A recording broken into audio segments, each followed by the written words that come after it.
नमस्कार, मैं रवीश कुमार। उर्दू पर सुप्रीम कोर्ट ने एक फैसला दिया है।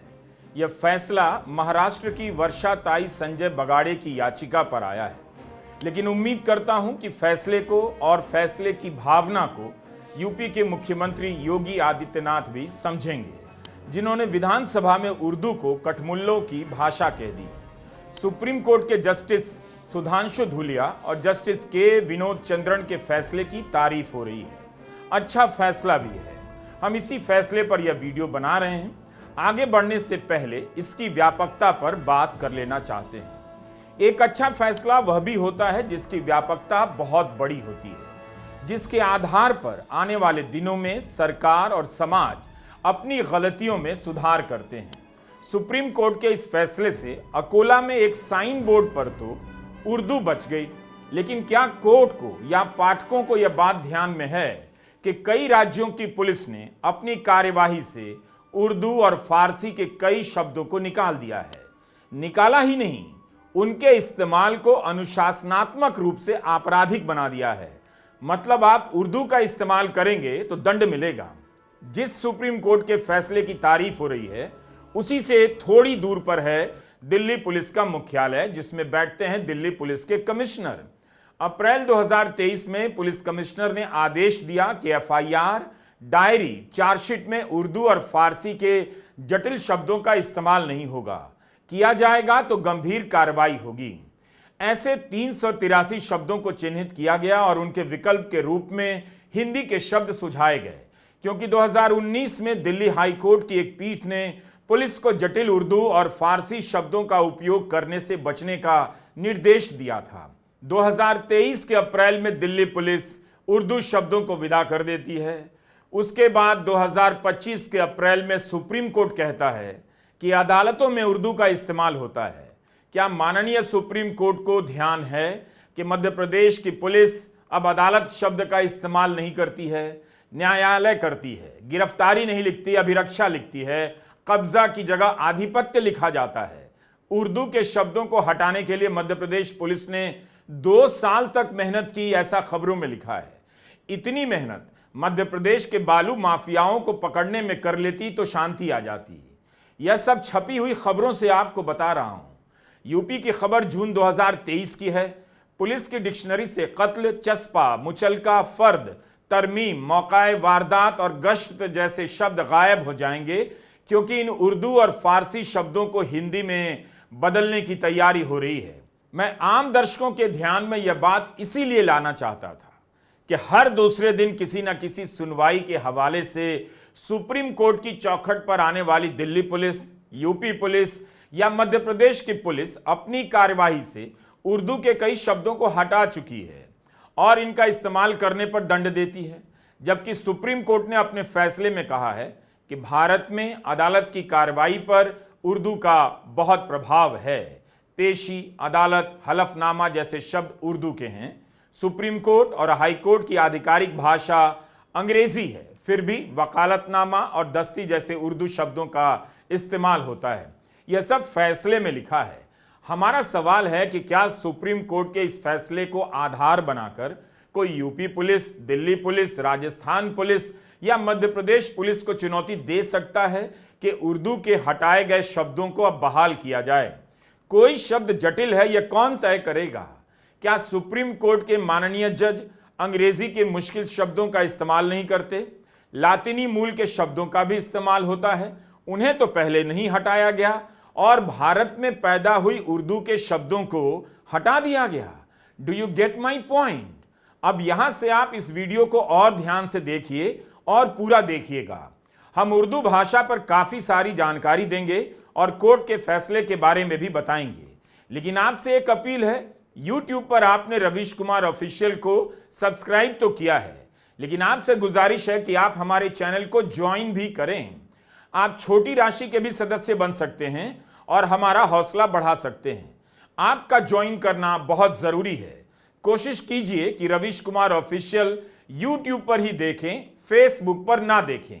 1.5 सदी से ज्यादा समय से हिंदू और उर्दू के विवाद से सांप्रदायिकता की फसल लहलहा रही है, क्योंकि सांप्रदायिकता की भूख बहुत बड़ी होती है। इसका पेट कभी नहीं भरता।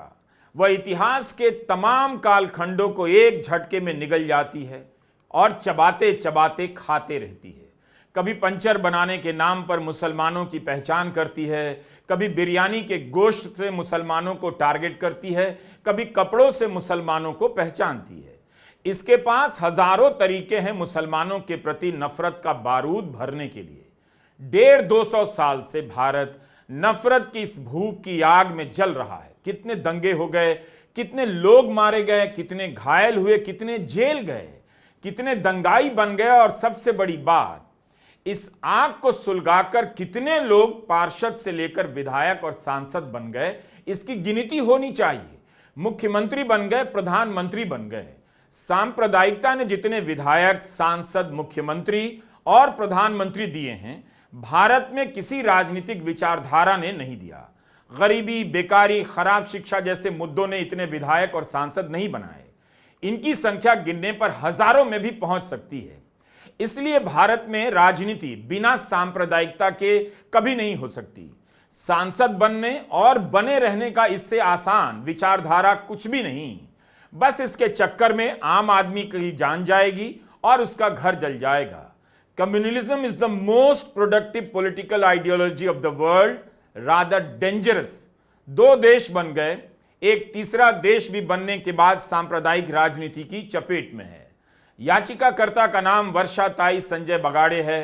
पूर्व पार्षद रही हैं, विश्व हिंदू महासंघ की महिला जिलाध्यक्ष हैं। इनका इंस्टाग्राम पेज है। याचिकाकर्ता की शिकायत थी कि महाराष्ट्र लोकल अथॉरिटी एक्ट 2022 के अनुसार केवल मराठी भाषा का इस्तेमाल होगा। उनकी मांग थी कि उर्दू का इस्तेमाल ना हो। नगर परिषद और फिर बॉम्बे हाईकोर्ट द्वारा खारिज किए जाने के बाद याचिका लेकर सुप्रीम कोर्ट पहुंची, जहां से यह फैसला आया। सुप्रीम कोर्ट ने कहा यह कानून मराठी के इस्तेमाल का अधिकार देता है, लेकिन दूसरी भाषाओं के इस्तेमाल पर रोक नहीं लगाता। महाराष्ट्र के अकोला में निगम की एक इमारत पर साइन बोर्ड पर म्युनिसिपल काउंसिल पाटूर लिखा था, मराठी के नीचे उर्दू में भी लिखा था। तो सुप्रीम कोर्ट के सामने उर्दू को लेकर याचिका लेकर जाने की कतई जरूरत नहीं पड़ती। अगर याचिकाकर्ता ने शमसुर रहमान फारूकी की यह किताब पढ़ ली होती। राजकमल प्रकाशन से आई है। इस किताब को लिखने के लिए शमसुर रहमान फारूकी ने 3-4 साल तक की मेहनत की, इतना वक्त लगाया। इसके लिए रिसर्च शिकागो यूनिवर्सिटी के एक विशालकाय प्रोजेक्ट के तहत संचालित किया गया। इसका मकसद यही था कि कोई भाषा साहित्य का रूप कब लेती है, उसकी साहित्यिक संस्कृति कैसे बनती है, किन किन भाषाओं के संपर्क में आती है और उसमें क्या बदलाव होता है। इस प्रोजेक्ट का नाम था literary cultures in Indian history. इसके निदेशक संस्कृत के विद्वान शेल्डन पॉलक थे।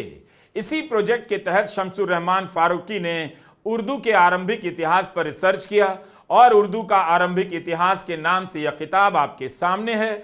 मात्र 175 रुपए में मिल जाएगी, खरीद सकते हैं। उर्दू के बड़े रचनाकारों और विद्वानों में नाम शुमार होता है शमसुर रहमान फारूकी का। उन्होंने लिखा कि उर्दू का जन्म हुआ तो उत्तर भारत में, लेकिन उर्दू साहित्य का जन्म और विकास हुआ कहां? गुजरात और दक्कन में, जिसे आज के हैदराबाद के नाम से आप जानते हैं। यह कमाल की बात है कि उर्दू भाषा दिल्ली के आसपास पैदा होती है और इसके साहित्य की पैदावार गुजरात और दक्कन में आरंभ होती है। शाहजहांबाद किले की दीवार के भीतर बसा एक शहर, इसके भीतर लगने वाले बाजार को उर्दू बाजार कहा जाता था। फारूकी दिखा रहे हैं कि इसका मतलब भाषा से है ही नहीं। उर्दू का मतलब है मोहल्ला और शहर। वो मोहल्ला जो शाहजहांबाद के भीतर है और वो शहर जिसे आप दिल्ली नाम से जानते हैं। लंबे समय तक उर्दू का मतलब शहर ही था। इसे कहते थे जुबान उर्दू ए मुअल्ला, यानी उर्दू नाम के मोहल्ले में बोले जाने वाली जुबान। और ये जुबान क्या थी?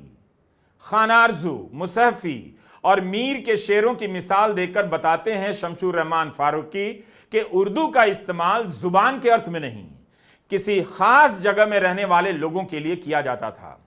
19वीं सदी के आरंभ में भी मुसहफी उर्दू शब्द को दिल्ली शहर के रूप में इस्तेमाल करते हैं। फारूकी बताते हैं कि उत्तर भारत के लोग लंबे समय तक उर्दू का मतलब शाहजहांबाद ही समझते थे। कई बार तो ज़बाने उर्दू का मतलब फारसी समझा गया।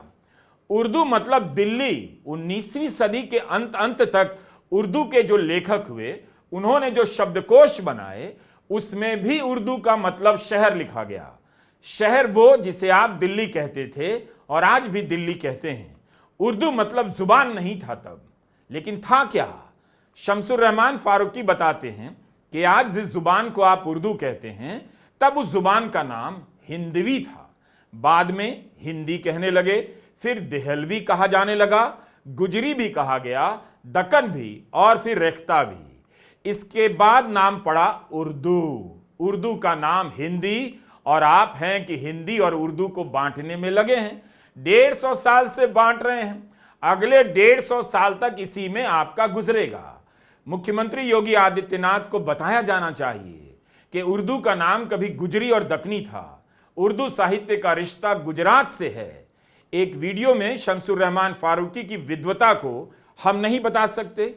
उर्दू भाषा पर काम करने वाले अन्य विद्वानों के मतों को शामिल भी नहीं कर सकते, लेकिन आपको हमारे इस वीडियो के जरिए बुनियादी झलक जरूर मिल जाएगी कि उर्दू को तब उर्दू नहीं कहते थे, शहर को उर्दू कहा जाता था। जैसे हैदराबाद के कुतुब शाही मकबरे को आपने देखा होगा, गोलकुंडा किले के पास है और आज भी खड़ा है। हाल ही में इनकी मरम्मत कराई गई। यह 16वीं और 17वीं सदी में बनी थी।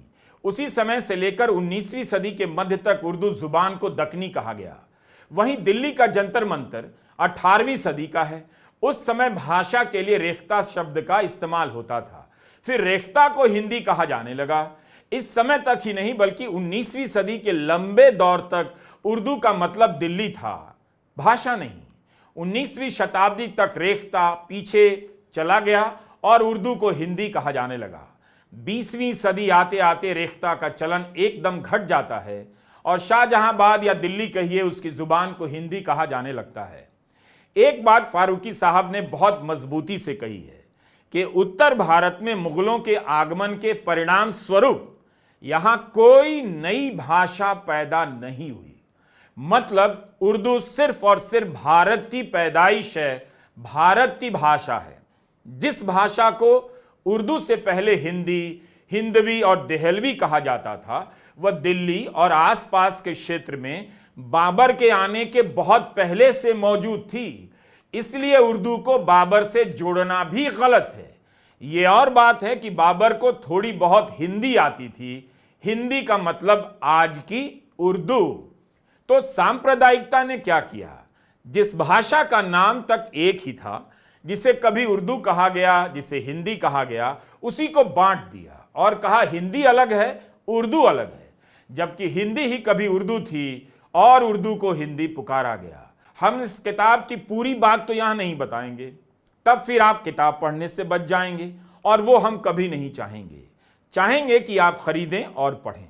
सांप्रदायिकता से मुक्ति पानी है तो मेहनत करनी पड़ेगी। सांप्रदायिकता ने भी आपको नफरती बनाने के लिए कम मेहनत नहीं की है। 150-200 साल से परदादा परनाना के जमाने के पहले से पीढ़ियों की नस नस में नफरत भरती रही है। जिस इलाहाबाद का नाम प्रयागराज कर सीना ठोका जाता है, उसी इलाहाबाद में लंबे समय तक रहा था शाह आलम द्वितीय। 1772 में शाह आलम दिल्ली आता है। इलाहाबाद में रहने के कारण उसे हिंदी से लगाव हो गया।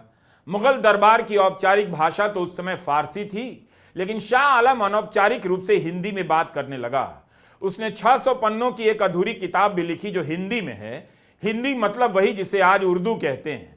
फारूकी कहते हैं कि शाह आलम उस उर्दू को हिंदी कहता था, उसी की वजह से पूरे भारत में हिंदी को सम्मान प्राप्त हुआ। मुख्यमंत्री योगी आदित्यनाथ को यह सब बिल्कुल मत बताइएगा। बताने पर भी वही करेंगे जो उन्होंने तय कर लिया है। अपनी किताब में फारूकी उर्दू और हिंदी को लेकर रचे गए कई प्रकार के झूठ का पर्दाफाश करते हैं। बताते हैं कि इस झूठ को गढ़ने में अंग्रेजों ने भी बहुत मेहनत की। अंग्रेजों ने इसे हिंदुस्तानी कहना शुरू कर दिया क्योंकि उनके यहां ऐसा ही चलन था कि फ्रांस की भाषा फ्रांसीसी और जर्मनी के रहने वाले लोग जिस भाषा का प्रयोग करते थे वो जर्मन। तो हिंदुस्तान में बोली जाने वाली लोकप्रिय भाषा हो गई हिंदुस्तानी। लेकिन भाषा के इस नाम को यानी हिंदुस्तानी को कभी लोकप्रियता प्राप्त नहीं हुई। यह सब मैं किताब से ही बता रहा हूं। फारूकी लिखते हैं कि अंग्रेजों ने इस भाषा को मुसलमानों से जोड़ दिया और हिंदुओं के लिए हिंदी पर जोर देने लगे। कुछ मामलों में हम अंग्रेजों का अधूरा काम आज तक पूरा कर रहे हैं। दरअसल सांप्रदायिकता का काम ना तो अधूरा होता है ना पूरा होता है। वो हाइड्रा की मुंडी की तरह नए नए सर लेकर पैदा होती रहती है। अंग्रेज मानते थे कि भाषा के रूप में उर्दू या हिंदी ही लोकप्रिय है, लेकिन वह मुसलमानों की भाषा है, इसलिए अलग से हिंदी पर जोर देने लगे। फारूकी ने एक सवाल किया है कि अगर यह भाषा केवल मुसलमानों की थी तो यह कैसे हुआ कि मद्रास के सैनिकों में, अफसरों में, जवानों में बोलचाल की भाषा भी यही थी। सारे अफसर और जवान इस्लाम को मानने वाले तो नहीं थे। हिंदी, हिंदवी और देहलवी की लिपि फारसी थी। बस इतना भर संयोग था कि इस भाषा का साहित्यिक प्रयोग पहले मुसलमानों ने किया। ये लोग स्वयं सूफी या अमीर खुसरो की तरह सूफियों से जुड़े थे। हिंदी और उर्दू को अलग अलग भाषा के रूप में स्थापित होने में काफी वक्त लग गया। अब चूंकि उर्दू का ही नाम हिंदी था तो बढ़ते बढ़ते लोगों ने उर्दू को हिंदुस्तानी कहना शुरू कर दिया। 19वीं सदी के आखिर तक हिंदुओं में पढ़े लिखे लोग उस हिंदी का इस्तेमाल नहीं करते थे जिसे आप खड़ी बोली कहते हैं। इस मामले में शमसुर रहमान फारूकी एक दिलचस्प किस्सा सुनाते हैं। कभी वाराणसी जाइए तो संपूर्णानंद संस्कृत विश्वविद्यालय की शानदार इमारत को जरूर देखिए। इसे कभी क्वींस कॉलेज कहा गया। 1791 में ईस्ट इंडिया कंपनी के जोनाथन डंकन ने इसे संस्कृत कॉलेज के लिए बनाया। गवर्नमेंट संस्कृत कॉलेज कहा गया। 1857 के बाद इसका नाम पड़ा क्वींस कॉलेज। तो फारूकी साहब इसी कॉलेज से जुड़ा एक किस्सा सुनाते हैं। कहते हैं कि बनारस कॉलेज के अंग्रेजी विभाग के अध्यक्ष थे डॉक्टर J.R. वैलेंटाइन। 1847 में इन्होंने तय किया कि संस्कृत कॉलेज के छात्रों का उस भाषा में ज्ञान बेहतर करना चाहिए जिसे वे हिंदी कहते थे। हिंदी मतलब हिंदी, अब उर्दू नहीं।